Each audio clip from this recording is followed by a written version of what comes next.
Welcome to HB RV Lifestyle, the podcast. I am the host, the Honey Badger, here to give it to you straight and transparent about the RV business as well as other things. Today's episode, I'm going to ruffle a lot of feathers on the RV factory slash manufacturing side of the business.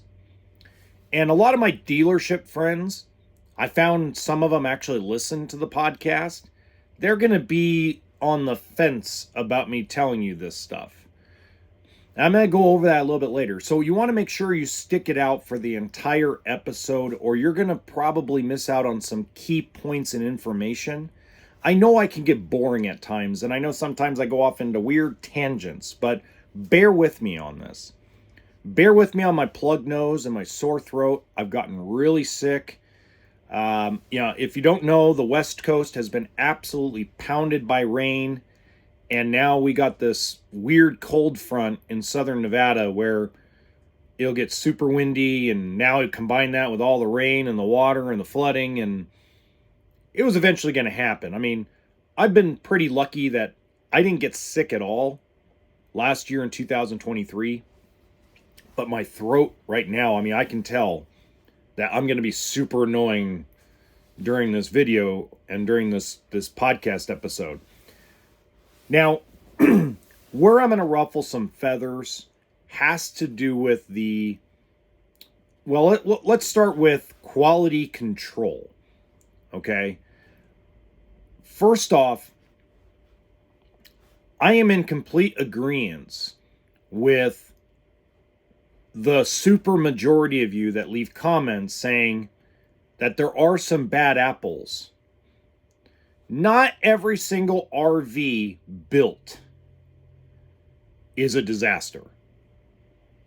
If you consider how many are built or how many have been built over the last, let's call it 30 years, compared to ones that have extreme problems, the percentage is very small. Now, that's not an excuse. So if you're thinking I'm excusing it, I'm not. What I'm telling you is, even though I go over, because I go over both sides. I go over the positive and I go over the negative, right? So I'm not Liz Amazing or Amazing Liz or whatever the hell she calls herself. I'm not her biggest fan. But as I've said in other episodes, she is a necessity. Okay? I think she goes a little too extreme. But I believe we need that. Okay? Where I disagree with you is recreational toys are never going to be government regulated because they're toys. They're not houses. And that's the biggest problem about boats, boats and RVs, is they're not meant and built to be lived in for like 15, 20 years. Probably the three closest manufacturers that you could live full-time without making some enhancements, and I'll tell you about that later in this episode, is Riverstone by Forest River, Mobile Suites by DDRV, and Redwood. That's it. The Tiffin Van Lay, not really. Could you go camping in it, move around in it 6 months? Sure. We're finding out that Grand Design fifth wheels are the real problem right now. They're the biggest problem child in the industry when it comes to quality control. They're not meant to be lived in, as we have found out through a lot of full-time RVers that have reflections and solitudes and momentums, that they're having massive frame problems, massive construction problems. I'm gonna change my verbiage from frame flex to construction problems overall, because there seems to be some confusion about what frame flex is. And I'm gonna try to get you a better explanation as we go along in this episode. But quality control is a necessity. And so for the head of Forest River to send out the email he sent to all his general managers, basically stating, get your quality up or I'm going to shut your doors, That makes sense. Okay? I'm on board with that. But there's another carrot that was dangled, and I covered this in my December 1st update video on my main channel. And that other carrot was, oh, by the way, you have to be profitable too by second or third quarter of this year, or I'm going to shut you down. Now, I got to give Josh the RV nerd. The next time, if I ever meet him, I'm going to go, dude, really? You went corporate on us? But B, I'm also going to give him the biggest brass balls on God's green earth award for posting the president of Forest River's letter to his GMs. Now, Josh couldn't say it was from Forest River, but I'm going to confirm it because I don't work for a corporation. I work for a private guy. It was Forest River, guys. Forest River is the one that sent that letter out to the GMs, basically saying, get your quality up or I'm going to shut you down. But then there's that second carrot. You got to be profitable. And I'm going to tell you why that's a nasty, bad thing. The second part, not the first part, but the second part. So there's two main characters at the top of the two biggest RV manufacturers or RV umbrella companies, and that's Thor Industries and Forest River Inc. Now, I can't break down the entire umbrella because you'll get bored. But Pete Legal is the president and CEO of Forest River, which is under the Berkshire Hathaway umbrella. So even though Forest River is the RV company, the actual, all of it is under the Berkshire Hathaway umbrella. Thor Industries is a publicly traded company, and the CEO and president of the company is Bob Martin. Those are the two dudes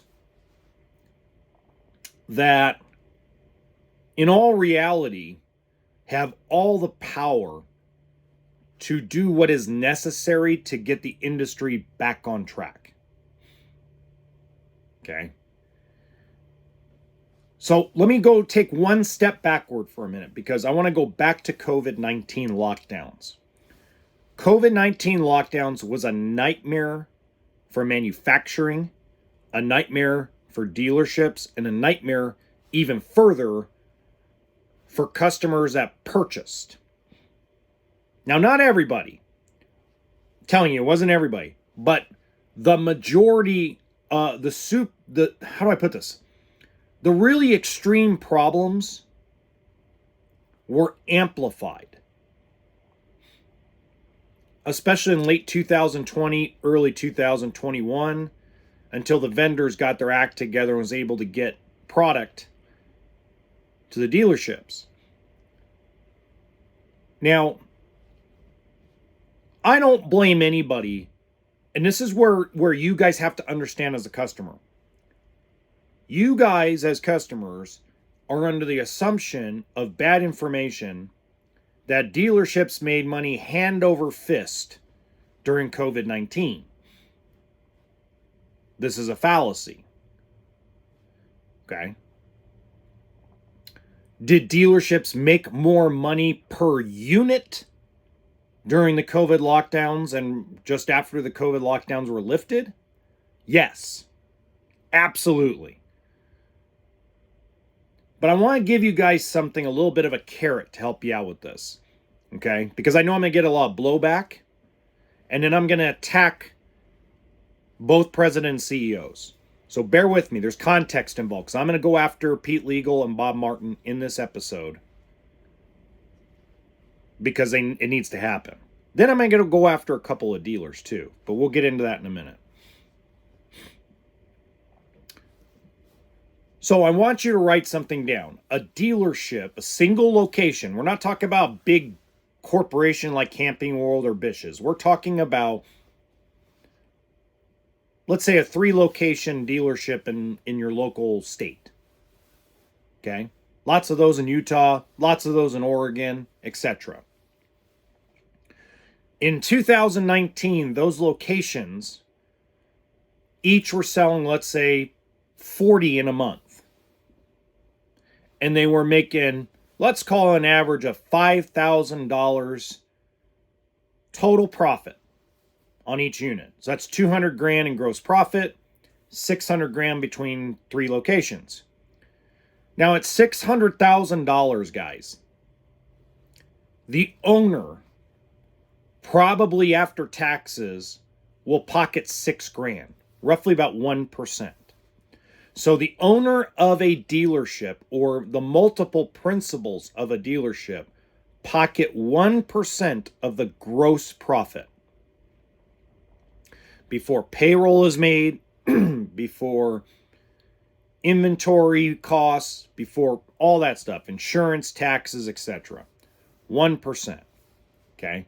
So if you got 4 locations that are making $1 million, then the dealership, the owner is probably going to take home 10 grand.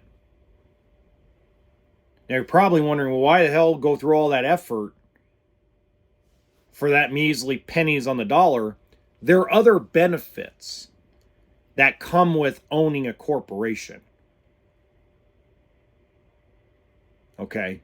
The majority of the time, an RV dealership owner makes all the money in the sale of real estate. They make money by saving money by everything that they own vehicle wise is done through the company. So there's a lot of advantages to being a business owner. And there's tax benefits and there's real estate benefits where guys can, if they're smart and they do things right, can retire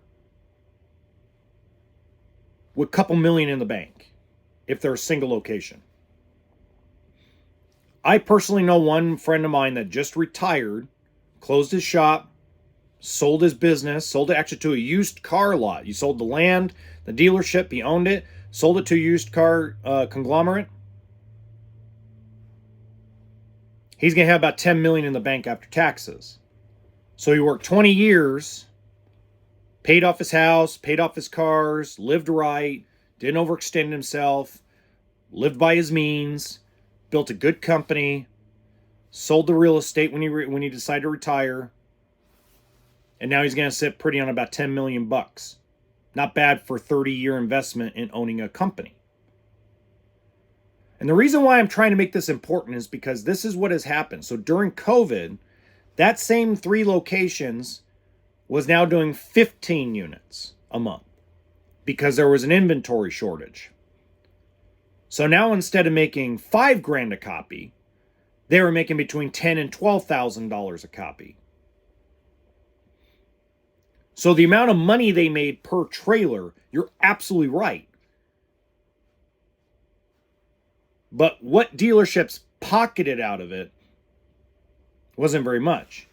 And now we're seeing it because now the proof is there. Because now dealerships are hurting for cash.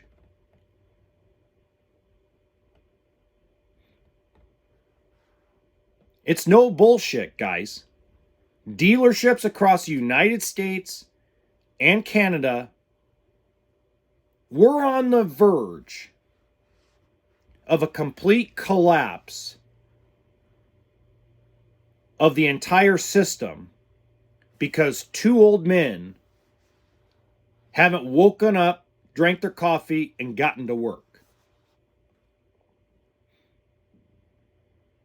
And I'm going to explain that right now. So, well, what about all these dealers that are buying up dealers? It's not happening like it was. They borrowed money. RV retailers, Blue Compass, borrowed money to expand their operation. They leveraged themselves to open up 100 stores in a 2-year period. Is it a good gamble? I don't know. Only time's going to tell. Camping World is almost out of cash. They're looking for more investors through the stock market. Look it up. Now, they're too big to fail in the end. But just another example, Bish's RV is now rumored to be out of cash. The company that Josh the RV Nerd works for is out of cash, out of capital. And I'm going to explain why here in just a second, okay? But I got to give you one more caveat, one more carrot. Lazy Days RV filed bankruptcy, Chapter 13. It will be public knowledge on Tuesday the 13th. You heard it first here on the podcast. Because Lazy Days couldn't cut payroll checks to their employees. Now, does this have anything to do with you, the customer? No, it doesn't. You guys have done everything you humanly should and could do. Because there's tons of you out there buying. You buying the product isn't the issue. You guys are out there spending the money. I was told today in an email by a customer from the regular channel that if they didn't have access to the information I give on my main channel and here on the podcast, they probably would have waited to 2027 or 2028 to buy. Because they were getting bad information. And now they're really happy because they got a right price and they know they can refinance later. They had a trade-in. Okay? So the customer is not the problem. You, the customer, are not the issue. You guys are out doing what we need you to do, which is go out and buy inventory. And a lot of you are buying a good mixture. There's a good mixture of 2024s being sold and a really good mixture of 2023s being sold. But here's the issue. Dealerships across the United States and Canada are losing their ass selling 2023 inventory. If you're a fan of this podcast and you've listened to episodes prior, you know that I've told you guys that I've lost up to $20,000, $25,000 selling fifth wheels. But at some point, I can't keep doing it because my owner is going to run out of cash. Because everyone assumes, because of all the high prices during COVID, that dealerships are just sitting pretty. Pete Legal told my owner, or at least his underlings told my owner, oh, you're not out, you're fine, you're doing great. He's like, I'm out of cash, dickheads.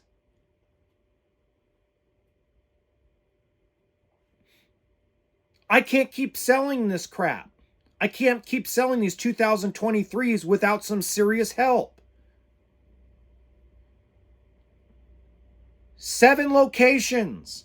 We can't order 2024s because if we do, we're idiots. There's 3 friends of mine and 2 colleagues that I know that are out of cash. So any profit that you guys think that dealerships made during COVID-19 and ripping everybody up, oh, you guys ripped it off. It's all karma now. Guys, 18 months, all the money that maybe a dealership has made is up in smoke and gone. And it's not because of greed. It's not because of karma. It's because the manufacturers, guys like Mr. Lemon at Grand Design, Mr. Pete Legal at Forest River, Mr. Bob Martin at Thor Industries, their ego will not let them write the checks that it's necessary to keep everybody going. Now, you've heard me say this in the past. I don't expect Pete Legal or Bob Martin or Mr. Lemon, I don't expect them to cover an entire $5,000 loss. I expect you to cover half because I think the manufacturer's half responsible. And the biggest thing, and I'm sorry, I'm going to cuss here a little bit because I know a lot of you guys don't like me cussing, but I'm going to cuss a little bit. The bullshit of the entire thing is that they give almost no money and they act like they're just helping everybody. Oh, you got to be a good partner. And the only way to be a good partner is to put orders in. So put orders in and we'll give you $250 to help you out sell your old inventory. And they wonder why the yards are filling up. They wonder why the factories can't get orders and why there's only 2 and 3 day production in Indiana. They wonder why the market slowed down.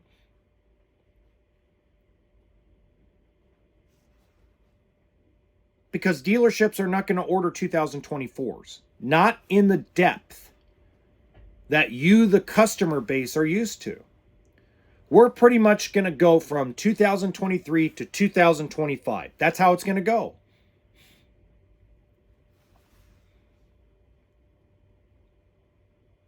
When a dealership like Lazy Days goes Chapter 13, they get to send back inventory to the factories. The judge that's going to get in front and negotiate the bankruptcy, or the lawyers that are going to negotiate the bankruptcy through bankruptcy court, are going to send back a lot of inventory to the factory.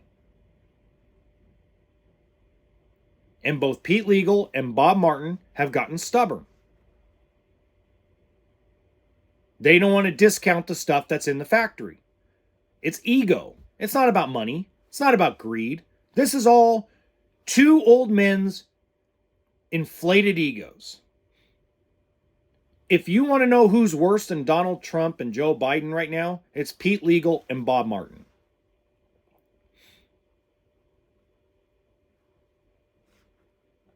Now, where I want to go with this is I want to go one step further into this.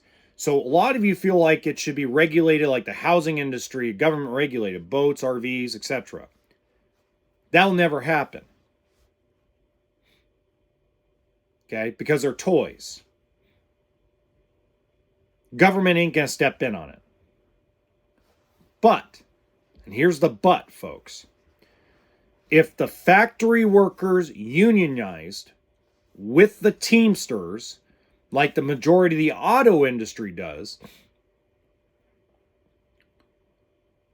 then the guys like Bob Martin and Pete Legal would have no choice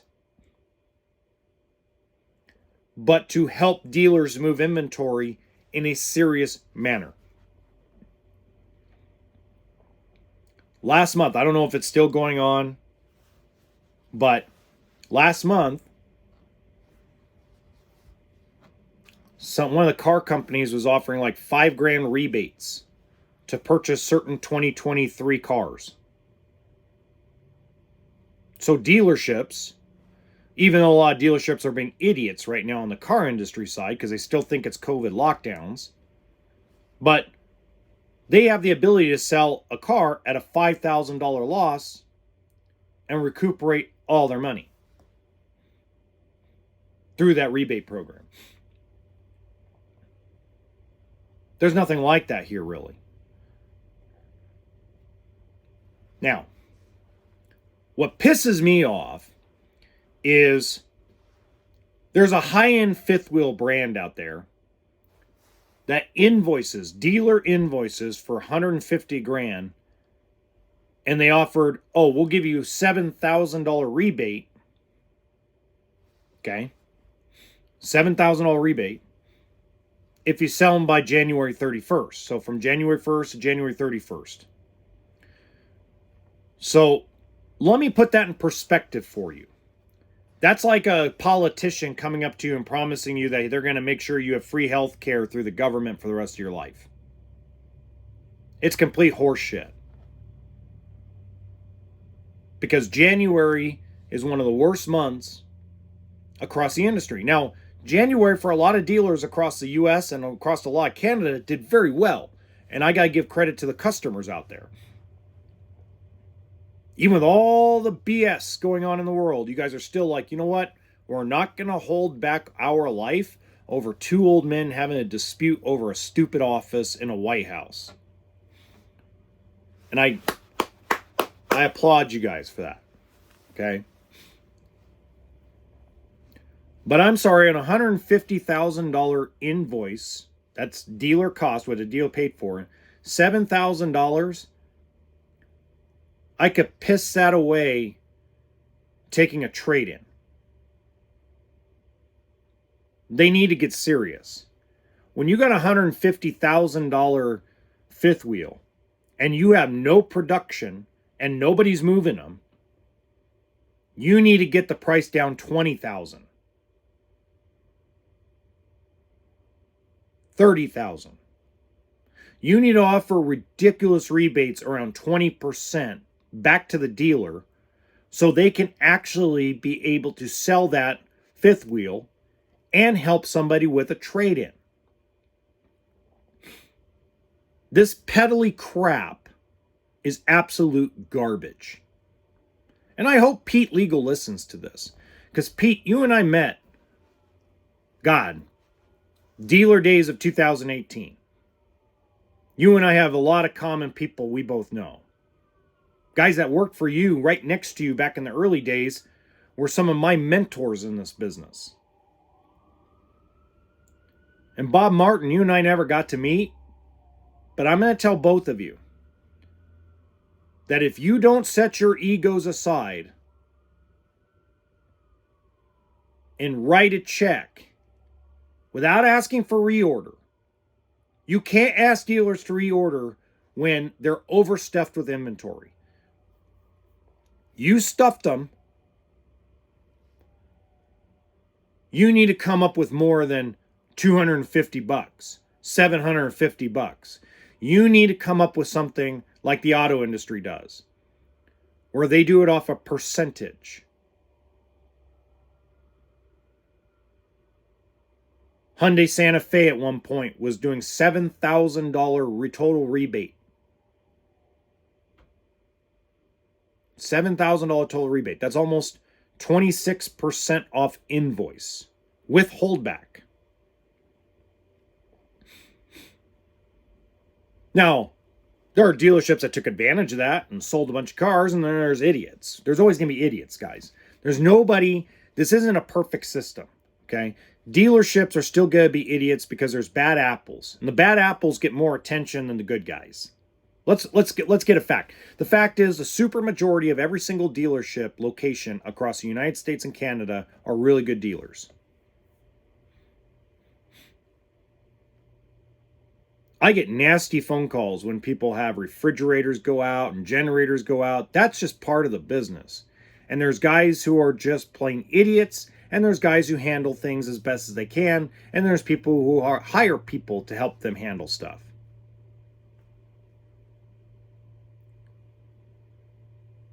And the hardest part about you being the customer is you feel like the next day, if something went wrong with your toy hauler, you should have priority over everybody.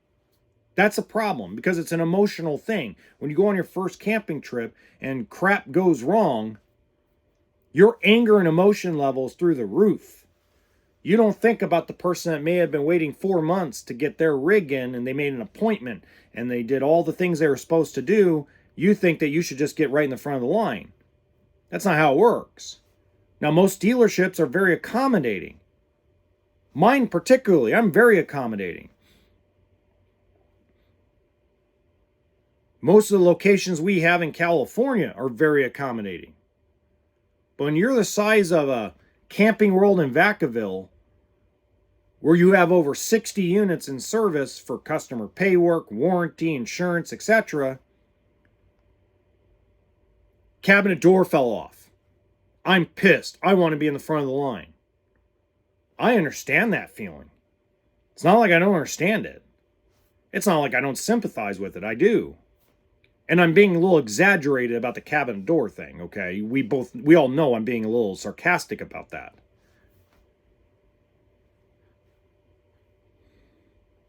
But stuff goes wrong.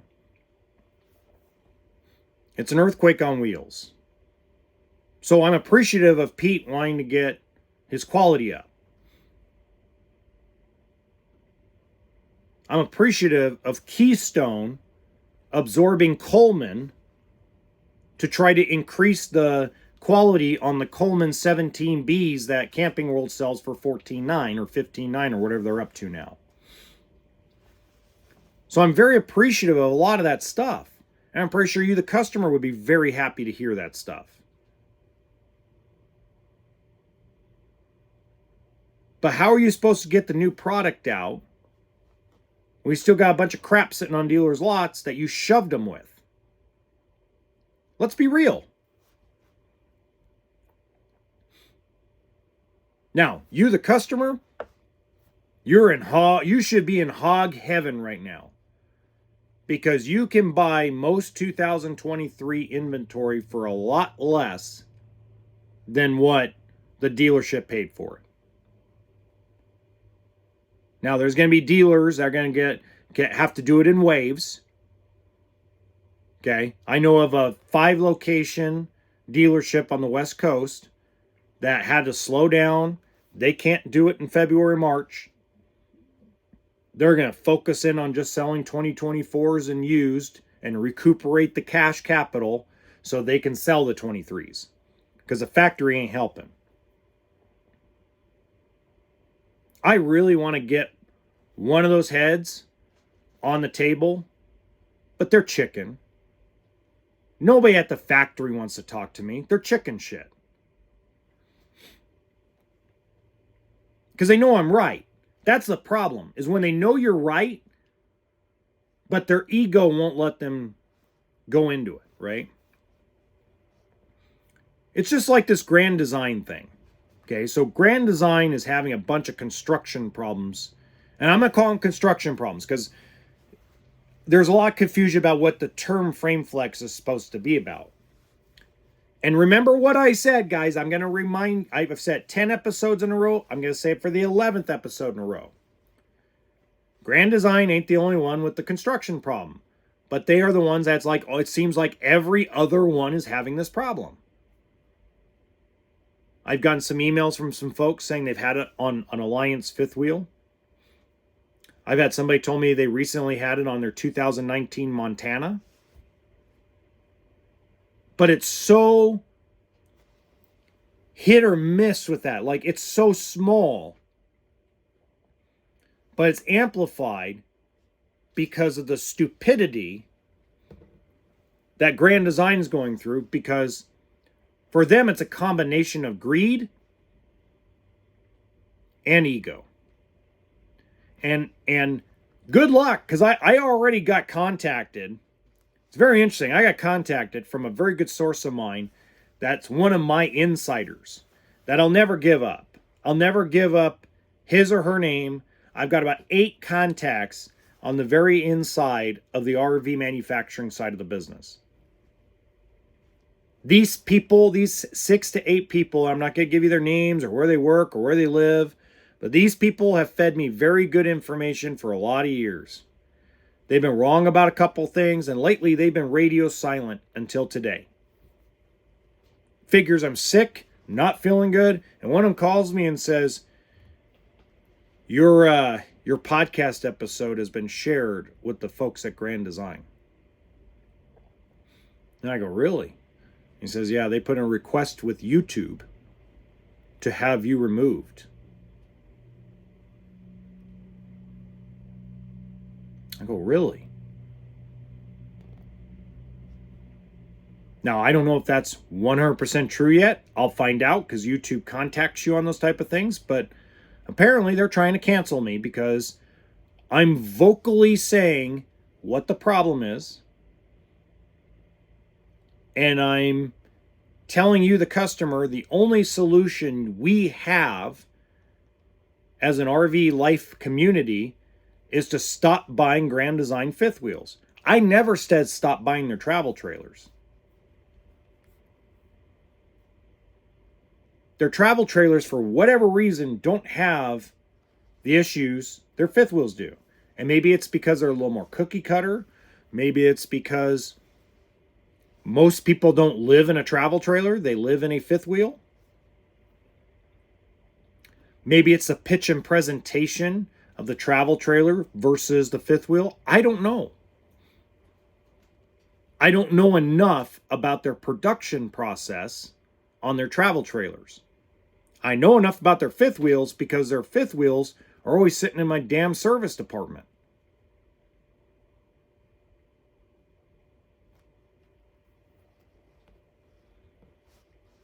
So it's crazy. Like, I get all these emails and comments on everything saying that Grand Design has removed my post. Not me personally, but other people's posts on Facebook and Instagram. They've had it removed. I got one guy who's actually, he doesn't do YouTube, he does TikTok. Lives in a reflection. He's got a really cool TikTok channel. It's gone. It's been removed. I looked for it today because I want to see an update on his reflection. Now, I have a feeling they didn't remove it on purpose. I have a feeling he had to sign a non-disclosure agreement when they either bought back his fifth wheel or they paid him off to keep him quiet. Do I have proof of that? Absolutely not. That's a theory.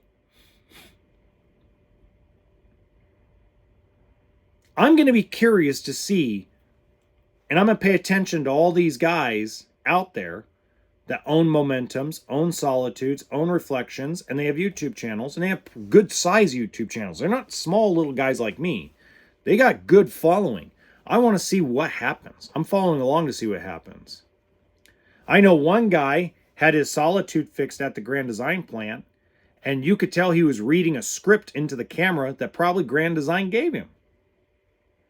Like, we'll fix it and probably give you some money to keep your mouth shut, but I want you to tell everybody how great the experience was.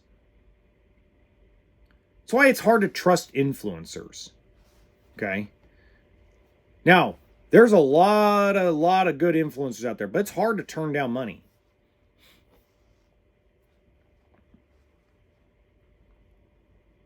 There's two influencers I know of that are in this space that have been offered stupid amounts of money to basically be a company man, to toe the company line. And they didn't used to be that way. But this all starts at the top. This isn't the manufacturing people themselves. This isn't the people in the factories themselves. This isn't anything to do with Lippard. I'm not saying Lippard doesn't have a bad chassis every once in a while. I'm sorry, there's bad cars every once in a while. That's why there's lemon laws. There's supercars that are built, they're piles of crap. There's Ferraris out there that break down every 3,000 miles. And it's not because they're built like crap, it's because it's a complicated, complex machine that goes fast. G-Wagons, Jaguars. The auto industry has as many problems, if not more problems, than the RV business does. And they're built with computered machines.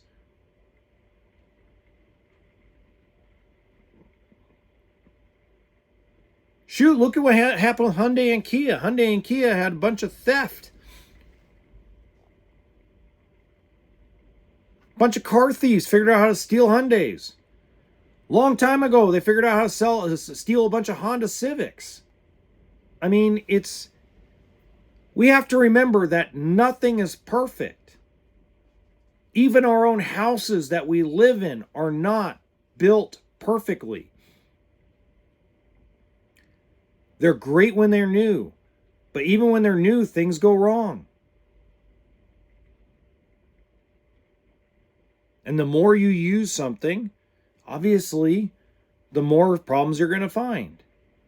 But I'm going to tell you something about an RV and a boat and a car. Let's even go as far as a car.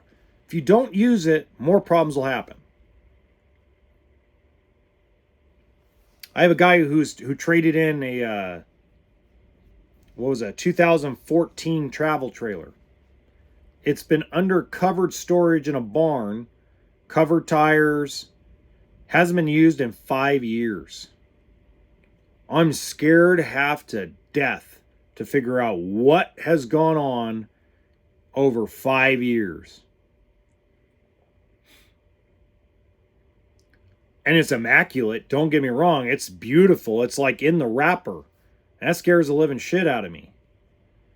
While a Jayco travel trailer I took it on trade that's beat up pretty much. Shit, everything works in that sucker. It was broken in pretty good. Cosmetically, it's like, you can tell it's been used. It's been lived in. But it's been broken in. Change the furniture. Change the mattresses. Enjoy it. If you buy something new, use it. Well, we're not planning on a trip for 6 months. Fine. If you're not going to go on a trip, fine. Take it to a local lake for a day. You got a weekend off? Go take a freaking night and a half or 2-day trip up to a local lake or a local campground, or maybe on the beach if you live by the beach, or maybe up in the mountains, or maybe out in the desert. Go use a sucker. I'm telling you, less problems happen when you continue to use things. It's just like a motor on a car. When you don't start it for 3 or 4 years, there's going to be issues. It's like boats. Boats the same thing. When you don't use a boat and it just hangs out in a harbor, hangs out in the lake for like 3 years, you don't think things are going to go wrong? You can do all the perfect storage things that everybody tells you about on the internet, and you still can expect problems to happen. It's a fact of life.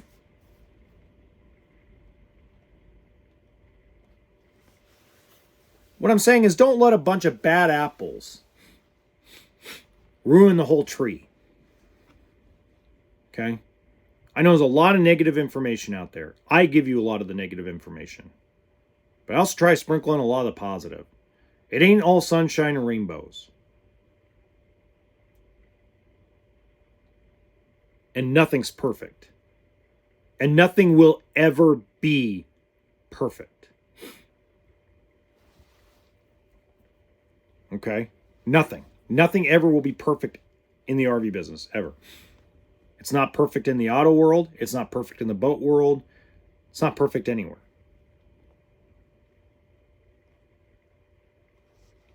But it ain't Armageddon on everything. And the reason why it's so focused in right now is because of what happened during COVID-19. Because of what happened during, right now, with Grand Design's bullshit problems they're not even dealing with.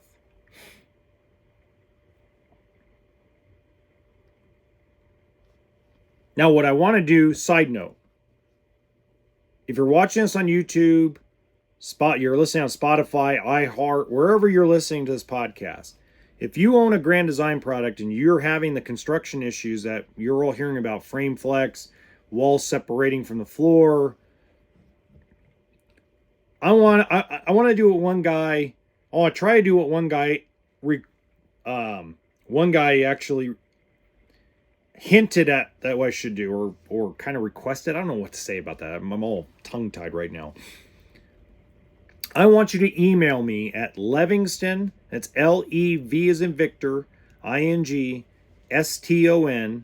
RV Services, plural, at gmail.com. I want you to email me the year, which Grand Design fifth wheel it is, and the model of it. And I'm going to try to compile this over the next 6 months to see if maybe it's just specific models of each fifth wheel. I don't know. To me, it's all over the damn map. But maybe put together some statistics. Okay, so if you're a Grand Design owner, send me that information if you're having these construction issues. Okay, and let me know what your experience has been too, because I've gotten a lot of emails and comments that have kind of told me, wow, Grand Design has really fucked shit up. Really bad, like just terrible. It's not fun right now, guys, to have to talk about it like that. Okay, I don't like bashing competition. And they're not really even competition because I don't sell anything that competes with that product. But they really ruined this industry. Moving on. Where I was going with this was COVID-19 lockdown problems were amplified because not quality problems, okay? There were some, don't get me wrong, and it was a bigger percentage than normal. But the biggest problem was not the quality issue. The biggest problem was them shipping out units that weren't completed. So it's not the quality. So people keep asking me, well, I don't want to buy a COVID unit because of all the quality problems. It isn't quality problem. Quality wasn't the problem. Okay? The three really actual problems, if you actually narrow it down and you take emotion out of it, is number one, I just said it, they shipped out units incomplete. Okay? So I had a Keystone Cougar come into one of my lots, and the entire sink for the kitchen, the plumbing, and probably half of the cabinets that were in the living room, dining room slide were on the floor.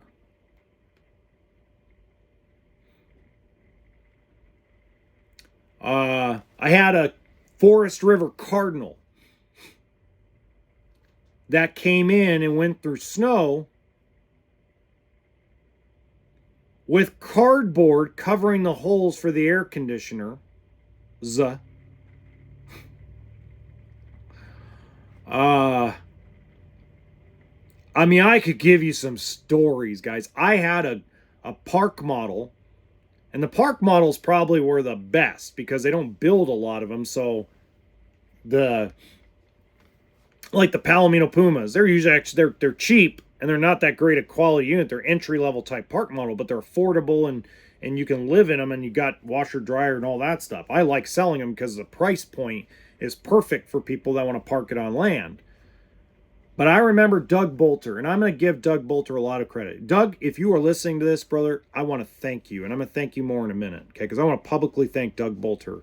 Doug Bolter was a partner of mine at a dealership called Beaumont RV in Beaumont, California for a while, and you would not have this podcast, and you would not have the main HBRV Lifestyle channel without that man giving me the push. I want to give him credit, and I'll give more credit later. But this Puma came in, and Doug says, "Come over to me, bud. You want to check this out?" And there's no residential refrigerator, and there's no 4-burner stove and oven. I am not shitting you. It is crazy. Like, that was the biggest problem. Is now we had to go finish the unit, so we became an extension of the damn factory. Okay. The second problem was the availability of certain parts. Okay? So let's say you're having your normal problem.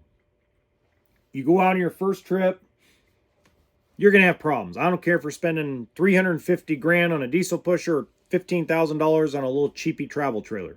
You're going to find problems on your first trip. That's why I always tell people, go local camp for a couple days,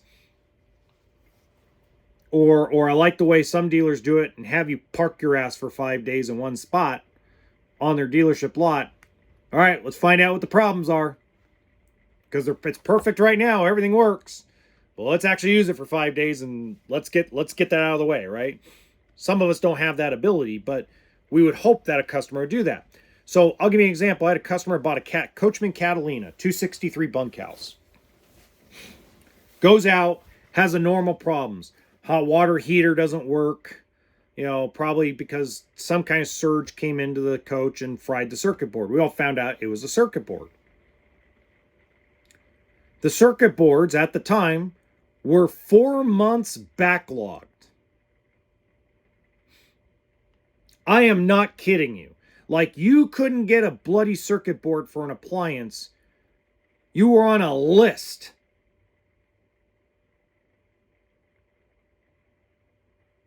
When you needed a certain type of sealant or glue, you were on a damn list. And then the vendors, what made it worse, guys, is not the manufacturers themselves. Yes, they are partially to blame for the price increases. I'm not taking away any of the blame from the RV factories. But probably 80% of the blame is from the vendors that sell them the products to assemble those RVs. Steel, aluminum, chassis, wiring, plumbing, jacked up through the damn roof.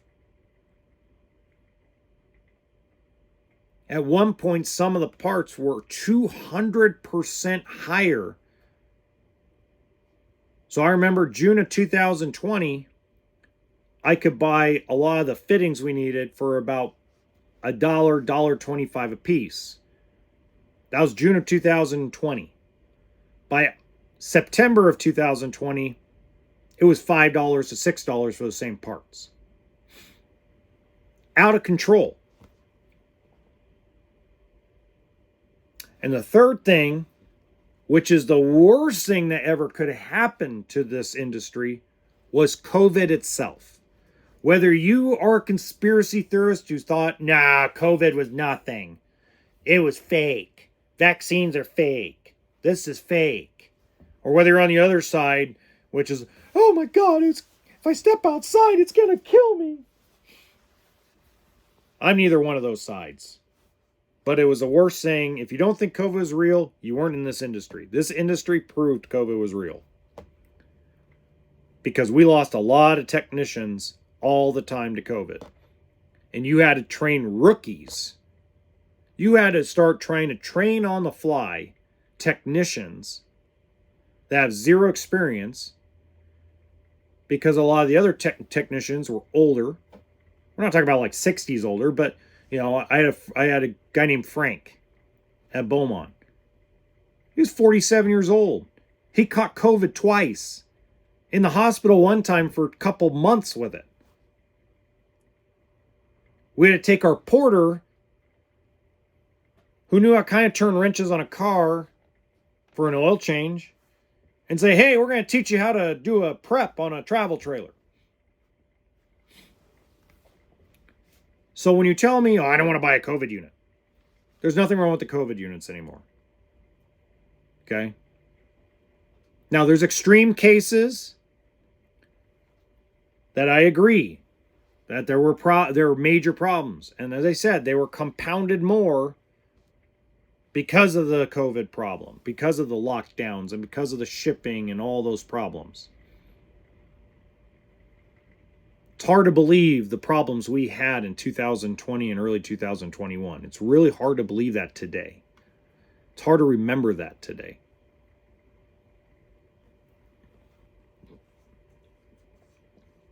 The one thing I will say is I've taken COVID units on trade, and we haven't had a laundry list of problems with them. They have their normal issues. They're really easy to fix, little things here and there. You know, parts are a whole lot easier to get a hold of. There isn't the problems that are amplified because of the internet. So keep that in mind when you're out looking for something used. Now, a lot of you will disagree with me. Fine. Disagree with me. You're right. Freedom of speech. Canada, United States, Australia, the majority of the world. You have the freedom to say whatever the hell you want on the internet. If you want to disagree with me, disagree with me. But I'm not telling lies.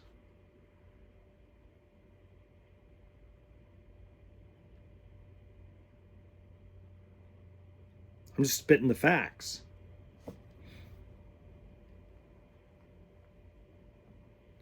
The fact of the matter is COVID-19 really screwed up everything. It all was mismanaged. From politicians to companies to vendors to employees to gig workers to hospitals to everything was just mismanaged, and it's still screwed up.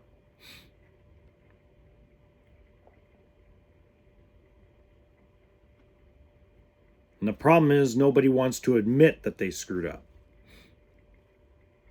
And the guys that do admit that they screwed up, they're the ones flourishing right now. The guys who can't admit it because of their ego or their fear,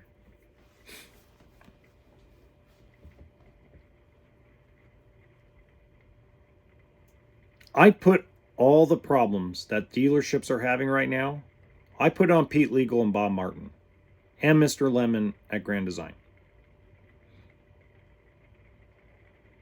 I put it on all the executives at Winnebago Towables. Not Winnebago Motorized, Winnebago Towables.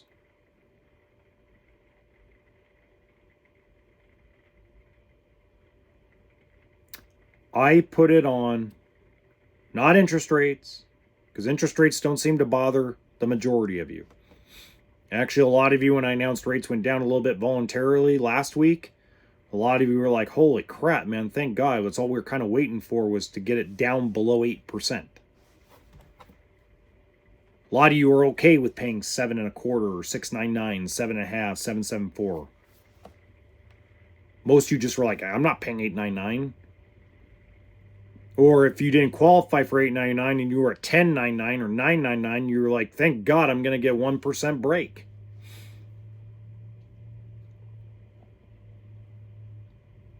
But the reality of the situation is leadership starts at the top. And when your ego supersedes the good of the industry, you're stupid.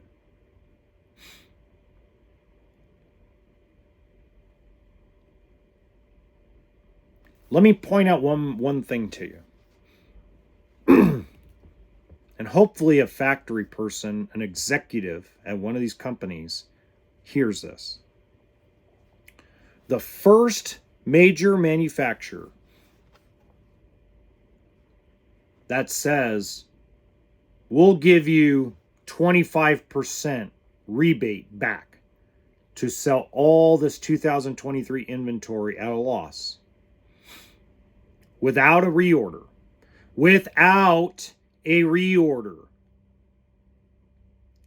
will dominate the industry for the next 10 years.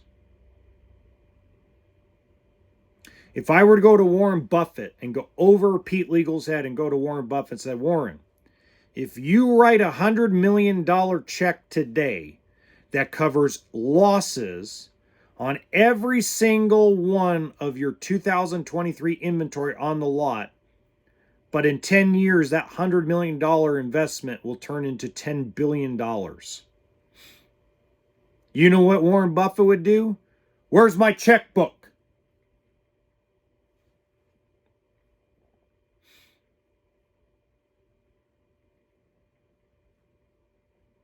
These manufacturer heads, Pete Legal, Bob Martin, they don't think ahead like that.